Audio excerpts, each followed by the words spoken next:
All right, check the mic. Instant reaction. Cowboys, Cardinals. Cardinals get the win to move to 3-5, 27-17. Cowboys fall to 3-5-1.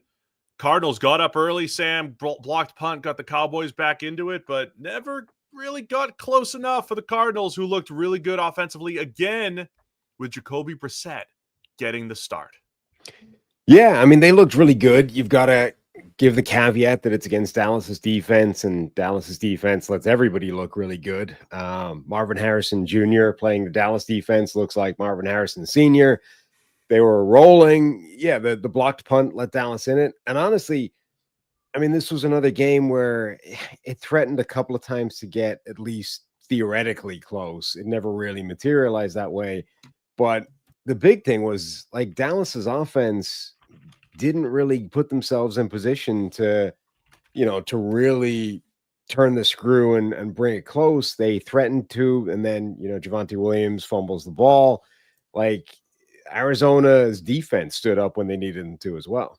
Arizona's defense did a really nice job. I thought we saw a lot of Walter Nolan on the broadcast. If you got to see the broadcast, if you're a YouTube TV subscriber, maybe you didn't, or if you didn't have super secret special ways to get it like other people. But Walter Nolan, what's that? This one for a sneaky hack. Oh, watch the whole game on FanDuel for a 10-cent bet. There we go. Shout out to FanDuel. ESPN's I think they're taking a hit in this whole thing. We'll see. I don't know. We'll see what happens. Walter Nolan looked like an absolute difference maker for the Cardinals, the first rounder making his debut. And I thought it was a fun storyline. If you remember Dallas, Jerry Jones never hides anything after the draft. He's like, here's our draft board. Here's this. He said the debate in the Cowboys draft room was Walter Nolan or Tyler Booker. And there wasn't any, I don't think, signature plays between the two. But yeah, at the time, Walter Nolan kind of stood him up, made a play in the run game, but he had a batted pass, a sack against Tyler Smith. He was very disruptive. Tackle for loss early on. Walter Nolan was very disruptive. This was the Arizona defense, I thought, that they had the potential to be throughout the year with disruption up and down the line. Josh Sweat had a big game, sack early on,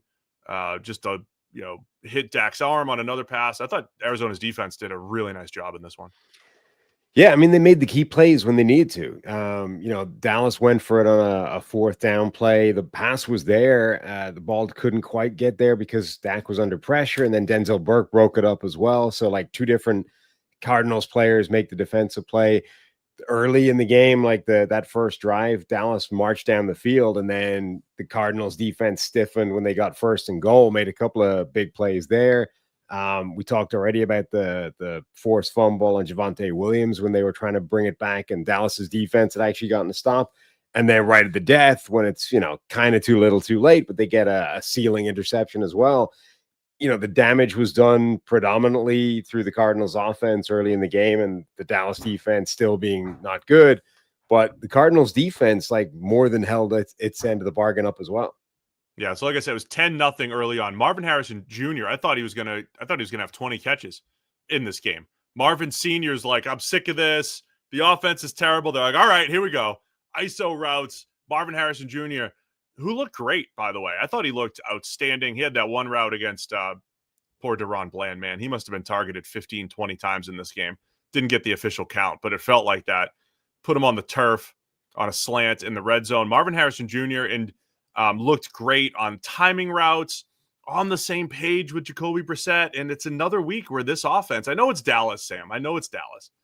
But this offense, remember, they were plays away from beating the Packers and the Colts. They were knocking on the door, trying to beat both of those teams, while the offense looked good in both games against the Colts and Packers.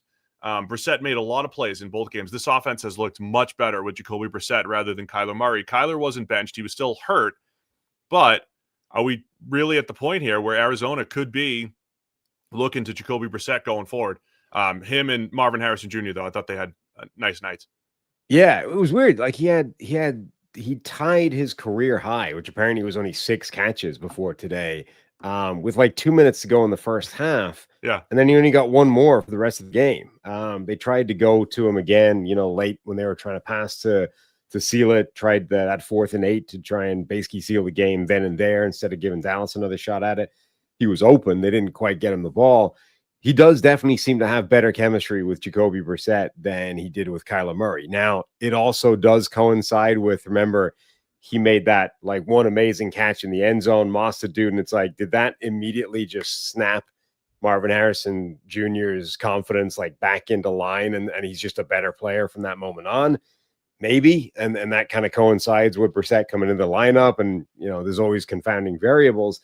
I think they're in a tough spot, though. Like, obviously, Kyler Murray is the high-paid quarterback, supposedly the franchise guy. It's definitely notable that this offense has been better with Brissett in the lineup. That being said, they're not winning games, so it's not like it's done them any good. But I do think it makes it a difficult decision now for them. Like, what do they do at quarterback? We're also like, we're in this.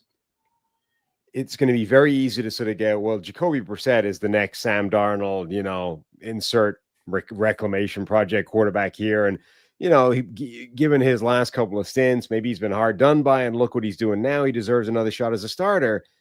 You're like, he's also had, quite a lot of chances as a starter, and none of them have been great. Like, it would be a hell of a ballsy decision to be like, we're done with Kyler, we're trading him away. We're turning the keys over to Jacoby based off like a few games where he looked pretty good, and then he turns into Jake Browning next year. Yeah, it's a tough decision, I think, for Arizona, because I think it would be more about giving up on Kyler rather than turning to Brissett. Like, you'd be turning to Brissett for this year, but it's not necessarily a declaration that he's the future in Arizona, and I don't think that he is. But if you are trying to salvage the season, and by the way, even with Kyler under center, Arizona's their point differential right now is like middle of the pack. They were 2-5 coming in. They're 3-5 now, 5 losses, all by 1 score. We highlighted all that on the preview show. They're one of those teams where you're talking about a couple plays here and there, and things are different for them. I don't know. Brissett might be the better option just for this season for Arizona. I don't know if I've soured too much on Kyler Murray, but I thought last year there was flashes. Remember some of the flashes that he had?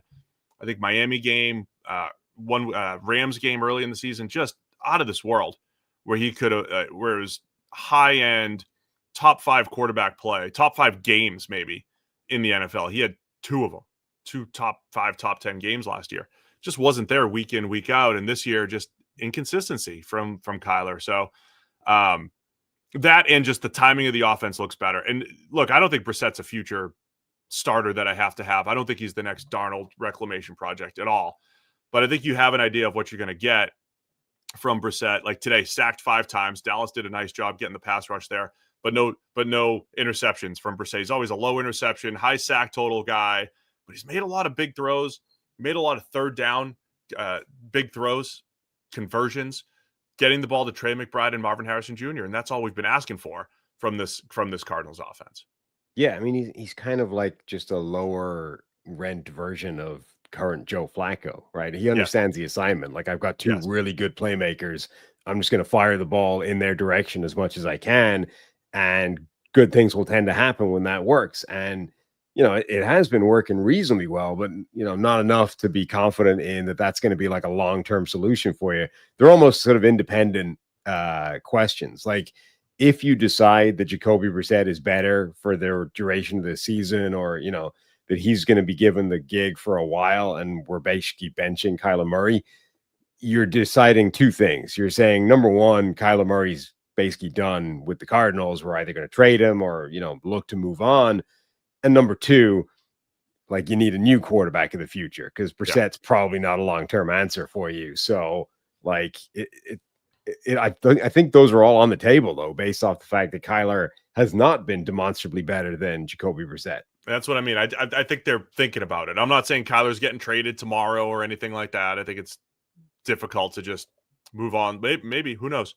But I think Arizona's got a decision to make. As far as Dallas, never really got in rhythm offensively. I mean, they scored 10 points offensively, 7 points coming from that blocked punt. If that didn't happen, they were on their way to be getting completely blown out.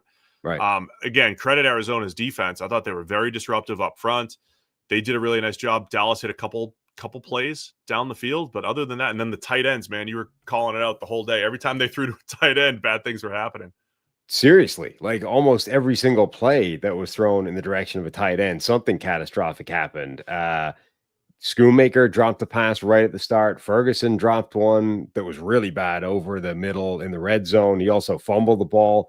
Like unbelievable catastrophe every time the ball went in the direction of the tight ends. Like they actually put up a ton of yardage, but every time they started moving the ball, they either collapsed in the red zone, they turned the ball over, or like something else bad happened. They went for it on 4th down and didn't get it. Like they weren't able to actually turn any of that movement production into points. And of course, the big story was that Stephen A. Smith was talking to Jerry Jones. So we had to make sure that was highlighted on the ESPN broadcast.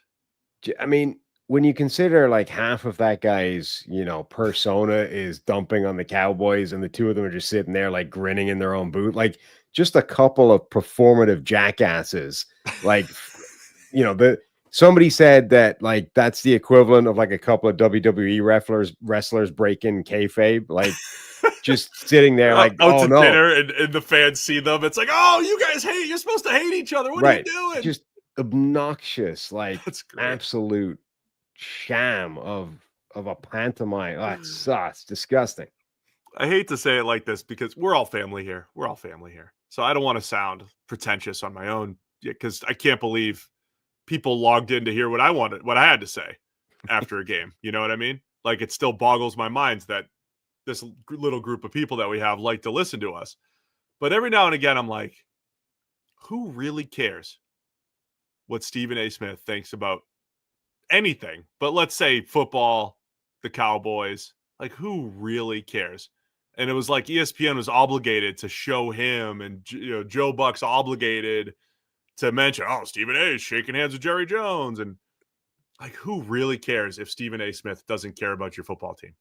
They also he was there for like 10 minutes and then left. It's like, what? Where did he go? Like, how do you know? He could have been there. He could have been there since before the game. You don't know how long he was there. But my point is more, why do you leave 10 minutes into a football game? Like if you go to attend a football game, surely you watch the football game. He's probably making his rounds. He's going around. Is he live on TV tomorrow morning? Like, how is he in Dallas? Doesn't he do something from a studio? I don't know, but like 8 minutes to go in the first quarter does not tend to be the time people leave the stadium or leave the booth. Maybe he's going to the Arizona owner's box next. He's probably making this Stephen A's. We never surfaced again on camera. The other thing from this game is I've yet to encounter an intense love like the love that Joe Buck has when the analytics play comes up snake eyes, right? Yeah. He spent like 10 minutes, the entire fourth quarter being like, if they'd only kicked the field goal, it would have been a 1-score game now. Like, analytics says go for it. And now look what you get with your analytics play. Joe Buck loves dumping on analytics like nothing else in this world. Arizona did what they got stopped on 4th down early. Oh, Dallas got stopped on 4th down early. Did Arizona pass up the Cowboys ended up passing up 2 field goals, right? Yeah. To go for it. But both were go for it, which is fine. But like when you get stopped and you pass up a field goal, it's worse than kicking the field goal. That is true. Like that is true, right? Like that. But that's factored in. Yeah, no, I know that. I'm just saying it can be the right decision. And then if it doesn't go, the 3 would have been better. You're right. But it still doesn't, you could still say it's the right move to go for it. No, you can't. Not in Joe Buck's world. If it doesn't work, you were wrong because that man has no nuance in his brain. That's why Greg Olson's out there highlighting the ones that are good, and we try to highlight the ones that are good and say, yeah, this was the one that put this team over the top to win the game because they made the right decision and they executed it. I think that Troy Aikman is actually pretty high up on the list of like quality color guys, but like the difference between the nuance of thought in this type of thing between Greg Olson and Joe Buck is like a yawning chasm, like the Grand Canyon. Greg Olson can explain what's happening, why you do it, and why it's still smart, even if it doesn't work in the space of 16 seconds. Joe Buck spends the entire fourth quarter being like, if they'd only kicked the field goal, they'd have been in a better position right now. By the way, while we're here, okay, because Olsen brought this up on social media recently, and let's say the Dallas go for it was like inside the 10, right? And he's saying their teams are going to go for it more and more because of the new kickoff rule, because of the field position. And so it was already an extreme, let's go for it. Yeah, 4th and 5 or less, go for it almost anywhere on the field outside of like your own 20. But it's pretty much an all go for it. But is it even more now? And Olsen was bringing this up. So for instance, Dallas, had they kicked a field goal inside the 10, not only are you're getting your 3 points, but then you're kicking off and you're giving the other team the ball at the 35, where they're in field goal range in 2 plays, right? 2 first downs and you're in field goal range. Plus we have the longer field goal. So you have the kicking balls, you have the field position from the kickoff. And so now teams are even, and Olsen's point is right. And I'm sure it's from talking to people, and it wasn't just, him theorizing, I don't think. Even less likely to kick it because of the kickoff rule, handing the other team outstanding field position. So, because when you don't get it and you give it to them at the 8-yard line or whatever, think about the difference between the 8-yard line and the 35. That is a massive difference in field position. So you don't feel as bad when you leave the 3 on the table. And again, that's all baked in to the numbers anyway, but teams are more likely to go for it now because of the kickoff rule and the kicking balls. Yeah. I mean, Brandon Aubrey, they gave him a shot from 68 to tie the record that Little set yesterday. I mean, he missed it, but he had the distance. It was disappointing. But again, that just goes back to, I think Olsen's done a really good job of thinking about the game and understanding it from what's happening on the field, right? It's not this foreign concept. And by the way, I like Joe Buck. I'm with you on Aikman too. I think both of those guys, I think they just have a good rapport and tone with the game. I think Monday, we're just rambling now, but I think Monday Night Football hit a lull when they were trying to find Gruden replacements for years. And I know we've talked about this before. I think they did a good job getting Buck and Aikman and settled in with those guys. But it's just funny when the analytics does fail. Like, that's a legitimate problematic blind spot for a guy like Joe Buck. Joe Buck is getting paid whatever it is, $15 million a year or something to be as good as he is. He can be the best play-by-play guy in the world, like the best, smooth voice of the game. But if he's going to act like a jackass every time somebody makes the analytics play and it doesn't come up their way, like, that's a negligent failure in your job. Like, you are being paid an absolute boatload of money to understand why that happens and convey it to people, and you're failing. Listen to how Mike Tirico does it too. I think Tirico knows the rule book better than NFL personnel. He prepares for it. Yes. Mike Tirico's preparation is pristine, out of this world. He wants to know absolutely everything. And he also just knows the rules, the procedural stuff. He knows, and he conveys that quickly as well. And of course, he has an idea for why teams are going for it, kicking, whatever they're doing, and can convey that as well. So anything else on this one? Shout out to Emari Demercado, who I remember was the guy that had that horrible play where he tossed the ball away debatably before the goal line. But anyway, they called it a fumble, and catastrophic play for them that ended up really being the reason they lost that ridiculous game. Not only does he have a pretty good game here, I mean, he was the leading rusher for the team, both in terms of carries and yardage, and was productive, but also had a smart play where instead of going out of bounds, he sat his ass down and kept the clock running. Yeah, that was good. Glad they didn't cut him. They need him. He's got some big playability. He always has. When he was, spelling James Conner the last year and everything, created some big plays, and he's got that in him, especially as beat up as they are at the running back position with James Conner, Trey Benson down. Demercado had 79 yards on 14 carries. So it ended up being good that Jonathan Gannon punched him or whatever and wasn't able to cut him. Oh boy. Stephen A has entered the chat. Is Dak a fraud? No, he's good. What is this? No, Dak's good. Dak's been so good all year. He's allowed to not have a great game.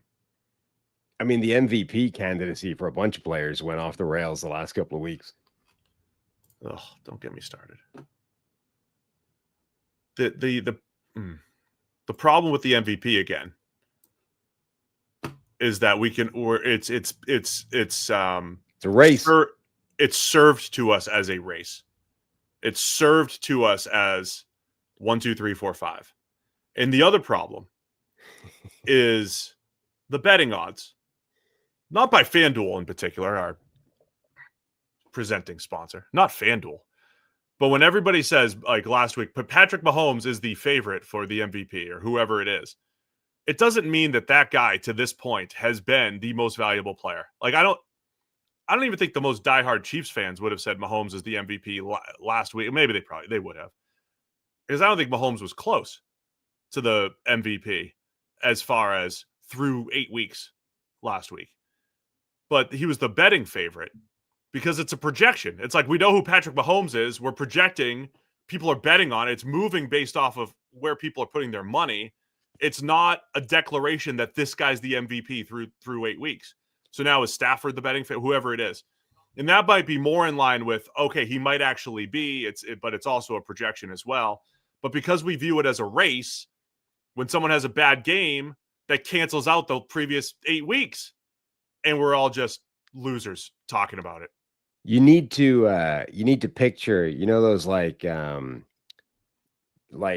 carnival fairground horse race things where it's like, there's 8 horses on a stick. That's what I picture. And that's what I picture in my head. It's taking a step back. And the other one's ahead. And number 3's ahead. That's what it is. It's the dumbest, stupid. It's the worst. Which is like, that's why my argument's always like, week 3 was do you remember what happened in week 3? That was a part of this season. Do you remember what happened in week 1? That was also a part of the season. It doesn't matter less in week 1 than it does in week 18. It really doesn't. It's all the same. Don't let that skew you. Mohall's taking Darnold. Tough to argue with. Nobody's played better football than Darnold, the quarterback position. He hasn't taken a step back yet. But I mean, he had and then if you say, okay, well, this guy had a bad game, this guy had a bad game, that guy had a bad game. They've all had bad games. Darnold had a bad half against Houston. He was trying to throw the game away. Mahomes just had a bad game against Buffalo. Josh Allen's had bad games. They've all had bad games. It's not a race. It's not a horse race with the horse on a stick. That's it.